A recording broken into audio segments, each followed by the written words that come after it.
Hello, my dear student.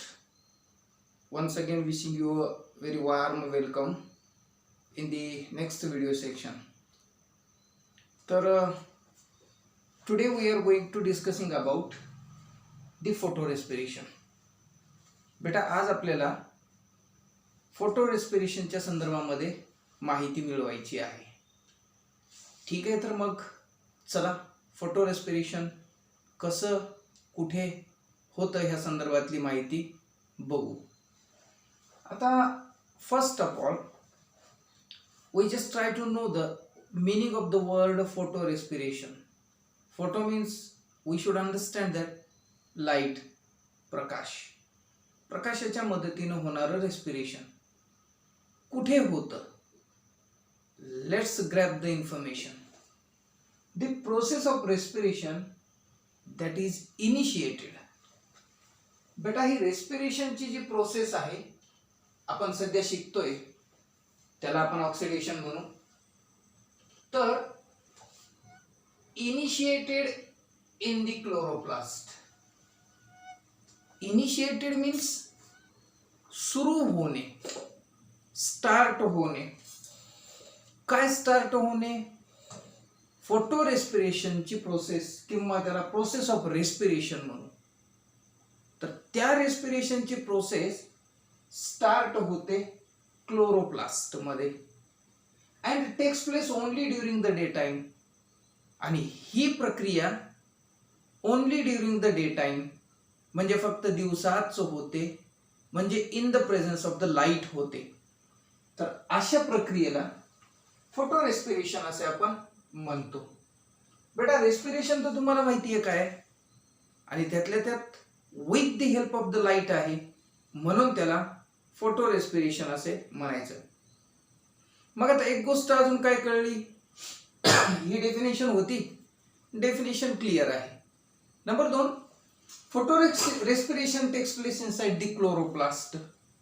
Chloroplast मध्ये सुरुवात होते त्याची, आणि बाकीचे कोण त्याला मदत करतात? चला, it occurs under the conditions like. आता फोटो रेस्पिरेशन होण्यासाठी there is a certain conditions are necessary. काही कंडिशन्स आहेत. मग त्या कोणत्या कंडिशन आहेत? नंबर 1, टेम्परेचर हाय पाहिजे. टेम्परेचर कसं पाहिजे? हाय पाहिजे. नंबर 2, लाईट कशी पाहिजे? ब्राईट पाहिजे. म्हणजे त्याची इंटेन्सिटी, तीव्रता ही लाईटची खूप जास्त पाहिजे. Number 3, high O2. The amount of oxygen must be needed high. जास्त अमाउंट मध्ये O2 पाहिजे. And low concentration of the CO2.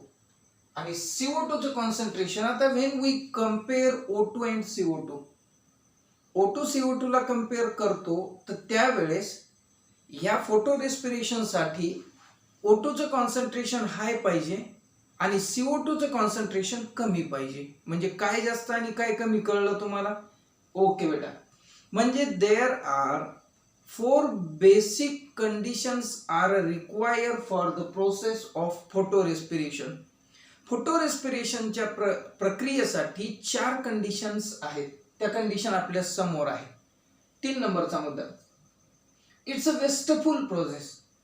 बेटा ही जी फोटो रेस्पिरेशन आहे ना, ती युजफुल प्रोसेस नाही. मग सर ती युजफुल नसेल तर तिथं घडते का? व्हाय इट इज कॅरीड आउट.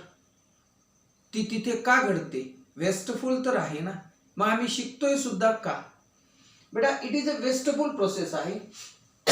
का वेस्टफुल आहे? तर त्याचं कारण आहे, it is a wasteful process linked with the C3 cycle, ज्याला आपण केल्विन सायकल असे सुद्धा म्हणतो. C3 सायकल कार्बनचे 3 कंपाऊंड असणारा किंवा कार्बनचे 3 ॲटम असणारा कंपाऊंड तयार होतो, त्यामुळे त्याला C3 सायकल असे म्हणतात.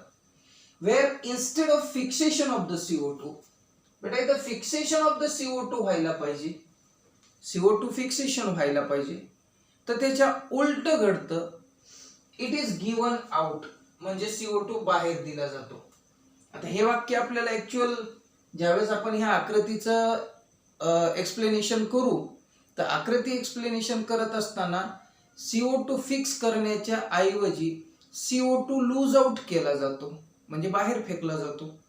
तर ह्याच्याच मुळे मुलांनो ही फोटो रेस्पिरेशनची जी प्रक्रिया आहे ती वेस्टफुल प्रोसेस आहे असं कन्सिडर केलं जातं. Next, it involve 3 organelles. बेटा 3 ऑर्गेनेल्सची ह्याच्यासाठी गरज आहे. एक ऑर्गेनेल आहे क्लोरोप्लास्ट, दुसरा ऑर्गेनेल आहे peroxisome and third one is a mitochondria. म्हणजे एकंदरीत किती ऑर्गेनेल्स आहेत? बरं, ऑर्गेनेल म्हणजे काय आहे? Organelles are small sized microscopic structural functional unit present in the cytoplasm of the sale.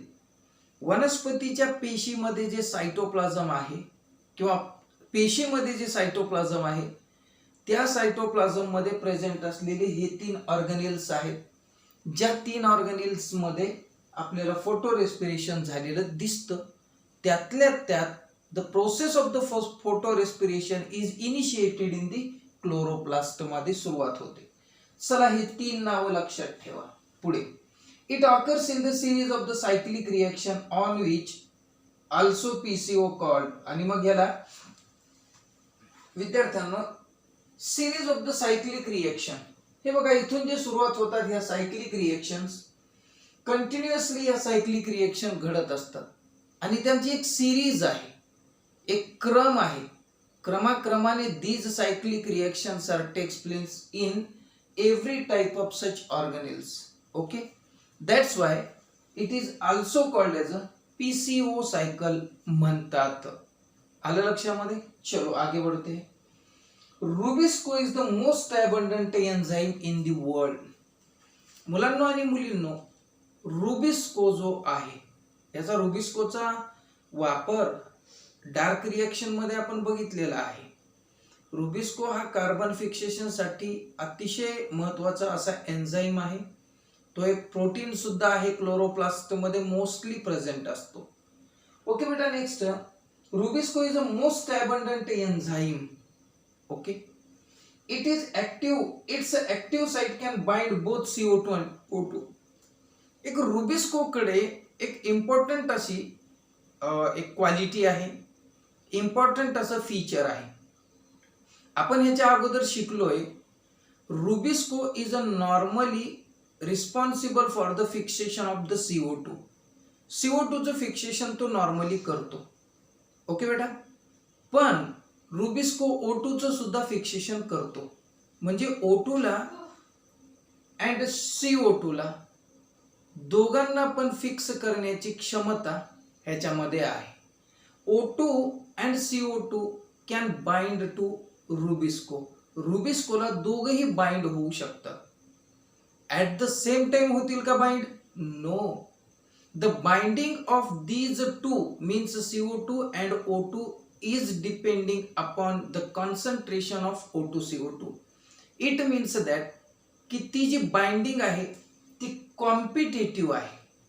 If CO2 wanted to bind to the Rubisco, CO2 ला Rubisco सोबत बाइंड व्हायचे, तर concentration of the CO2 must need in a higher concentration मध्ये CO2 पाहिजे तर तो CO2 bind करू शकतो. आणि जर O2 ला रुबिस्को सोबत बाइंड करायचं आहे तर O2 कॉन्सन्ट्रेशन मस्ट बी हाय, म्हणजे O2 चं कॉन्सन्ट्रेशन हाय पाहिजे. मग या दोघांमध्ये कॉम्पिटिशन लागतं. CO2 जास्त असेल तर CO2 बाइंड करतो, O2 जास्त असेल तर O2 बाइंड करतो. Yes, this is the property, this is the ability or this is the feature of the Rubisco. Okay. Okay, तर मग आत्ताच बोललोय आपण की Rubisco is a competitive type of enzyme.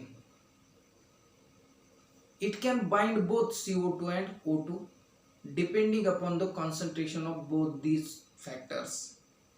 आता इथे काय होतं, आपण बोललोय अगोदर की फोटो रेस्पिरेशन मध्ये ज्या कंडिशन्स पाहिजे, in that conditions the concentration of O2 is more as compare to CO2.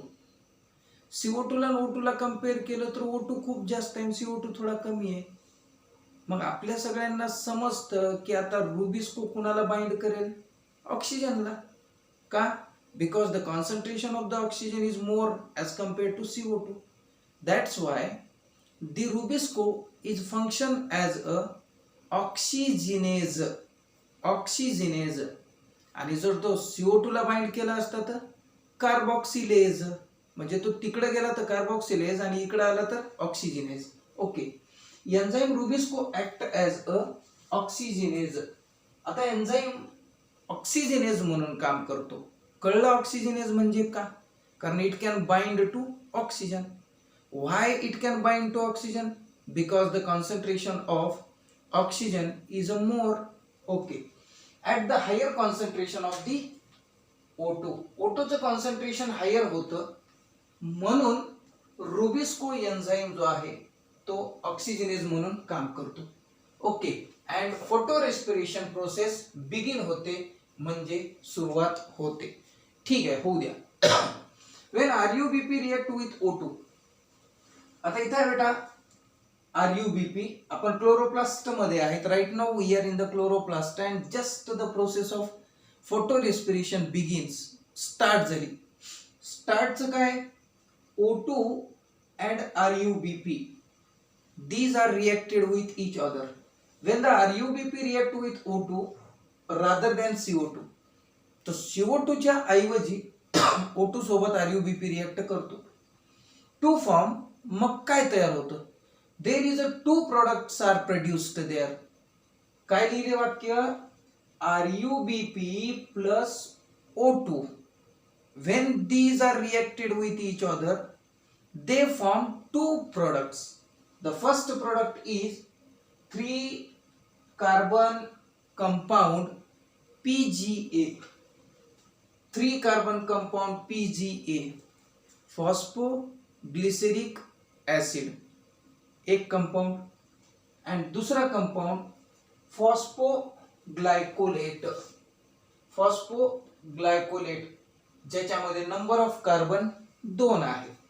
Yes, बघा, RUBP react with O2, it forms two product, the phosphoglycolate having 2 carbon number and the phosphoglyceric acid having 3 carbon number. Okay, चला. Later, नंतर is converted to the glycolate. आता काय होतं? इथं जो PGA आहे, that PGA can enter into the Kelvin cycle. PGA जो आहे तो केल्विन सायकल मध्ये जाणार, केल्विनच्या सायकल मध्ये. आता कोण उरला इथे? फॉस्फोग्लायकोलेट उरला. फॉस्फोग्लायकोलेट उरला. ओके बेटा. Next, later is converted. नंतर तो कन्वर्टेड होतो ग्लायकोलेट मध्ये. कोण कन्वर्ट होतो? फॉस्फोग्लायकोलेट. फॉस्फो कुठं गेला त्यातला? फॉस्फो बाहेर पडला. This is the inorganic phosphate. फॉस्फोग्लायकोलेटचं कन्वर्शन ग्लायकोलेट मध्ये होतं. Carbon number remain same. There is a dephosphorylation process takes place. Phosphorus phosphoglycolate मधून बाहेर पडला. फॉस्फो शब्द निघून गेला, फक्त ग्लायकोलेट उरला. Glycolate is shuttled out of the chloroplast in the peroxisome. आता हा जो ग्लायकोलेट आहे तो शटल आउट व्हायला लागलाय, बाहेर पडायला लागलाय. हे बघा, इथं ग्लायकोलेट आहे आणि हा ग्लायकोलेट आता एंटर करणार आहे, शटल आउट करणार आहे आणि तो आता पेरॉक्सिसोम मध्ये येणार आहे. तर तो येतो बेटा by the process of diffusion. Diffuse होतो. डिफ्यूज होतो म्हणजे काय होतो? तर डिफ्यूज म्हणजे काय की it is the movement of substance. It is the movement of ion, atom, molecule from the region of higher concentration to the lower concentration. म्हणजे आयनांची, ॲटमची और मॉलिक्यूलची मूवमेंट असते कुणीकडून कुणीकडे, हायर कॉन्सन्ट्रेशन कडून लोअर कॉन्सन्ट्रेशन कडे. आता ग्लायकोलेटचं कॉन्सन्ट्रेशन इथं क्लोरोप्लास्ट मध्ये आहे, खूप आहे, आणि पेरॉक्सिसोम मध्ये अजिबात नाही. मग हे काय होईल, हे डिफ्युजन होईल. म्हणजे क्लोरोप्लास्ट मध्ये असलेले जास्त ग्लायकोलेट हळुवारपणे कुणामध्ये येतील, पेरॉक्सिसोम मध्ये येतील, आणि त्याच प्रकाराला आपण डिफ्युजन असे म्हणतो, ज्याला प्रसरण असे म्हणतो. चलो बेटा, ग्लायकोलेट आलो. ग्लायकोलेट मध्ये number of carbon 2. Glycolate is settled out of the chloroplast in the peroxisome. चलो आगे. इन पेरॉक्सिसोम, आता पेरॉक्सिसोम मध्ये काय होतं ते बघू. In peroxisome enzyme glycolate oxidase, एक एन्झाइम आहे ज्याचं नाव आहे glycolate oxidase, convert the glycolate into the glyoxylate. म्हणजे ऑक्सिडाइज्ड व्हायला लागलाय.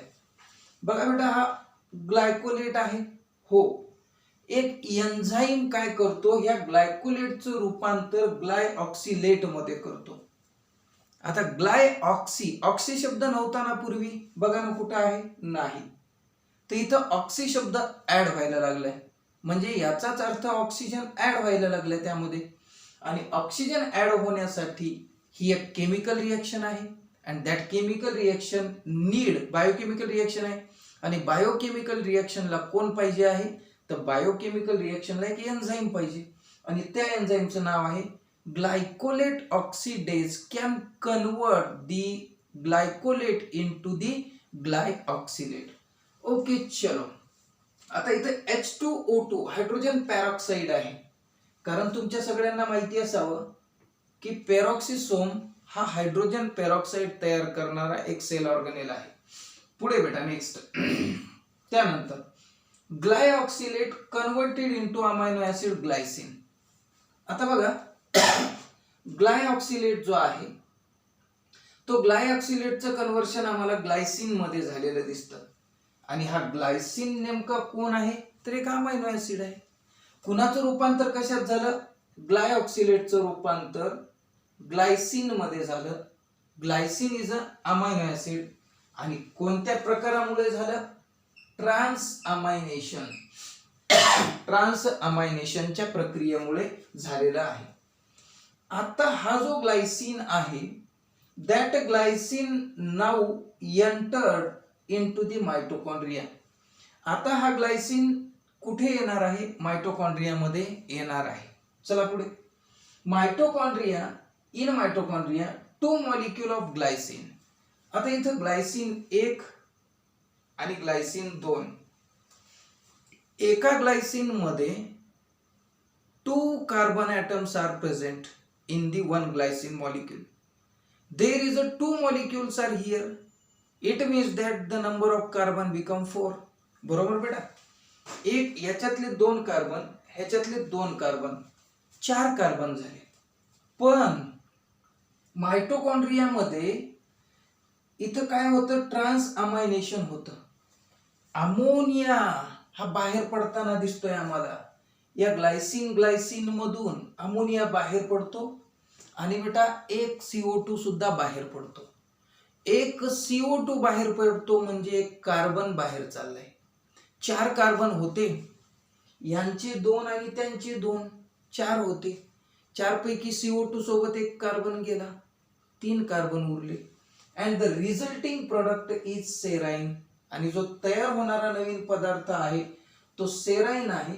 आणि इथं 2 गोष्टी बाहेर पडताना दिसतात त्या ग्लायसिन मधून, NH3 ammonia and CO2 carbon dioxide आपल्याला बाहेर पडताना दिसतात.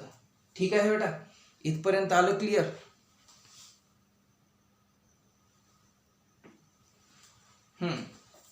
देन आता इथं तयार झालेला आहे सेराइन. कसा तयार झाला सेराइन, ट्रान्स अमायनेशन झालं. ट्रान्स याने ट्रान्सफर, अमायनेशन याने अमायनो ग्रुप बाहेर पडला, आणि एक CO2 सुद्धा बाहेर पडला. मग आता CO2 बाहेर पडल्यावर एक कार्बन घेऊन गेला आणि 3 कार्बनचा सेराइन तयार झाला. सेराइन हा कोणता एक प्रकारचा अमायनो ऍसिडच आहे. तो रेड्युस्ड पण झाला. हे बघा NAD इथं वापरलं आणि हायड्रोजन आयन जो आहे इथं हायड्रोजन आयन इथून रिलीज झालेला अमोनियातला हायड्रोजन आयन वापरला गेला. ओके बेटा, आणि NADH बनला.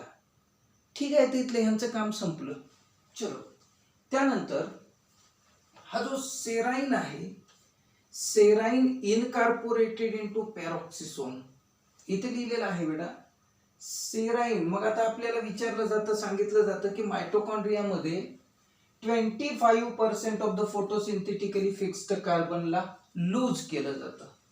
बघा, 25% कार्बन लूज केला जातो म्हणजे गमावला जातो. एक आपल्याला इथं दिसतं CO2 गेलेला दिसतो म्हणजे तो CO2 लूज केला. फोटोसिंथेसिसच्या माध्यमाने तो फिक्स केला होता पण तो तिथं गमावला गेला. ओके, तो बाहेर टाकला गेला. म्हणून तो फोटो रेस्पिरेशनच्या प्रोसेसला आपण सुरुवातीच्या 1-2 वाक्यामध्ये म्हणलेले की फोटोसिंथेसिसची process is photorespiration process is a wasteful process, ज्या प्रोसेसमध्ये CO2 गमावला जातो, लूज केला जातो. म्हणून इथे लिहिले की thus it loses the 25% of photosynthetically fixed carbon. Okay, right now we are present here. This serine is transported back. Serine transport व्हायला लागला, आता तो त्याचं वहन व्हायला लागले. कुठे यायला तो? Serine transported back into the peroxisome. Serine is transported back to the peroxisome and convert into glyceride. आणि बघा, that serine get converted into glycerate. हे हायड्रॉक्सी पायरुवेट काय आहे? Hydroxy pyruvate is a intermediate step. एक intermediate step आहे ज्याचा उल्लेख आपल्याला नाही करायचा. आपण when you have an answer of this question, if you directly write the serine get converted into glycerate, लिहित असताना जर सेराइन डायरेक्टली कन्वर्ट ग्लिसरेट मध्ये झाला असं जर तुम्ही लिहिलं, you don't lose any mark here. कुठलेही मार्क तुम्ही गमावणार नाही. You should get the complete mark. Okay बेटा, चला पुढे. त्यानंतर ग्लिसरेट झालेला आहे. ओके, आता हा जो हायड्रॉक्सी पायरुवेट आहे, या हायड्रॉक्सी पायरुवेटचं विद्यार्थी मित्रांनो काय होतं की त्याच्यासाठी आपल्याला रेड्युसिंग एजंट पाहिजे होता. रेड्युसिंग एजंट घेतला आणि रेड्युसिंग एजंटच्या माध्यमाने विद्यार्थ्यांनो ग्लिसरेट मध्ये कन्व्हर्शन झालेलं आहे. ओके, म्हणजे असं सांगतोय की serine get converted into the glycerate and glycerate now present in the peroxisome. Okay, चलो next. It is shuttled back to the chloroplast. आता हा glycerate which show the presence of 3 number of the carbon get shuttled into the chloroplast. आता कुठं चालला तो? Chloroplast मध्ये चाललेला आहे. Yes. Okay, next. Back to the chloroplast to undergoes the phosphorylation. आता तिथं गेल्यानंतर त्याच्यामध्ये फॉस्फेटचा ग्रुप ऍड होतो. कुणामध्ये? ग्लिसरेट मध्ये. कोणता ग्रुप ऍड होतो? फॉस्फेट ग्रुप ऍड होतो. मग आता तुम्हाला सांगितलेलं आहे most of the time we are using the word whenever the substance undergoes the phosphorylation. कुठल्याही एखाद्या सबस्टन्सला ज्यावेळेस फॉस्फोरायलेशन करायचंय तर त्याच्यात जो फॉस्फेट ग्रुप आपण ऍड करणार आहात तर तो फॉस्फेट नेमका आम्हाला कोण देतं? तर every time we are having a same answer that the ATP should donate that phosphate group. तो फॉस्फेट ग्रुप ATP देतो. मग ATP आणि ट्राय फॉस्फेट आहे. ट्राय म्हणजे त्याच्याकडे 3 फॉस्फेट आहेत. मग तो काय करतो? 1 फॉस्फेट देतो. ग्लिसरेटला त्याने 1 फॉस्फेट दिला. Then that glycerate converted into phosphoglyceric acid. आता तो ग्लिसरेट कशात कन्वर्ट झाला? Phosphoglyceric acid. आणि बेटा ह्यांनी TP न म्हणजेच ट्रायफॉस्फेट मधून 1 फॉस्फेट गेला तर डायफॉस्फेट राहिले, डाय, म्हणून इथं ADP.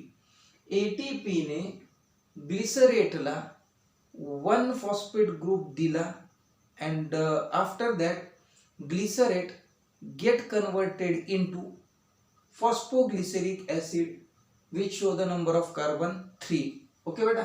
अँड ATP हा ADP मध्ये कन्वर्ट झालेला आहे. त्यानंतर पुढे चला.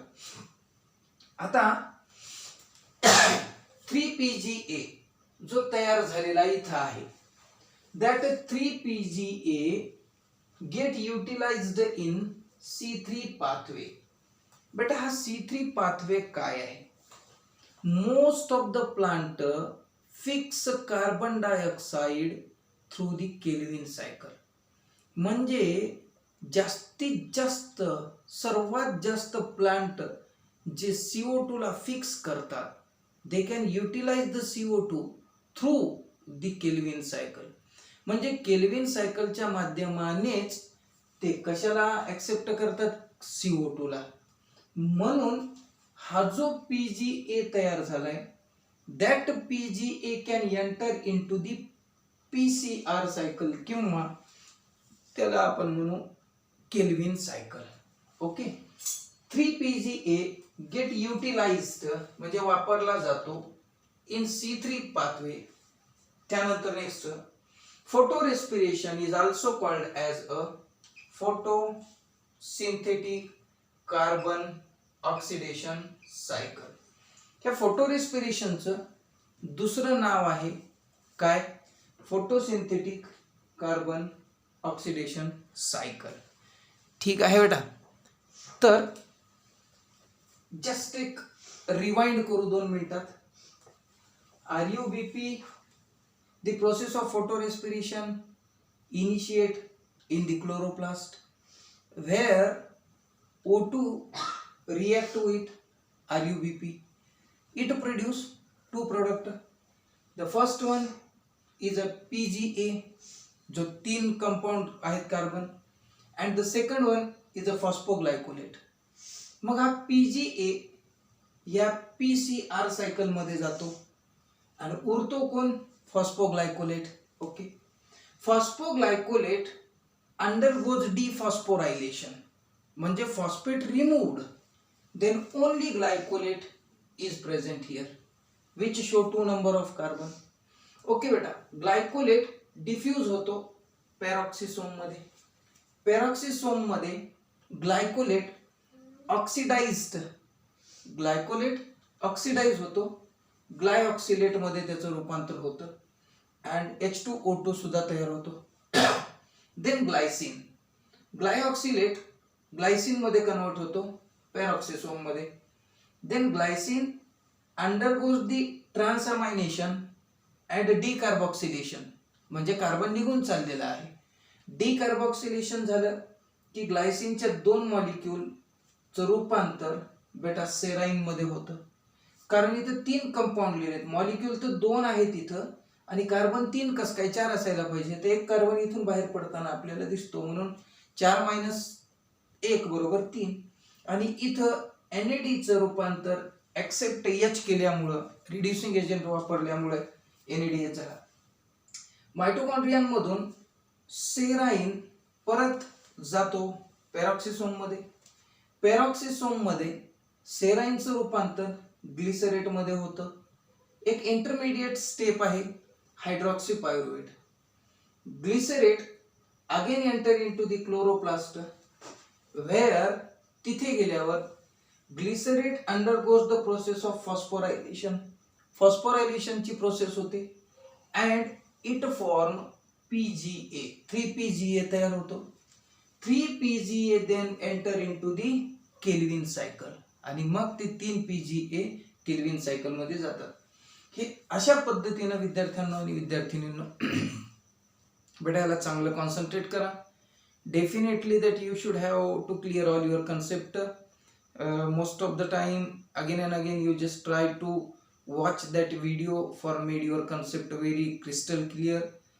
तर ठीक आहे, नेक्स्ट व्हिडिओ सेक्शनमध्ये भेटू. तोपर्यंत God bless you all and good bye to all of you. Okay बेटा.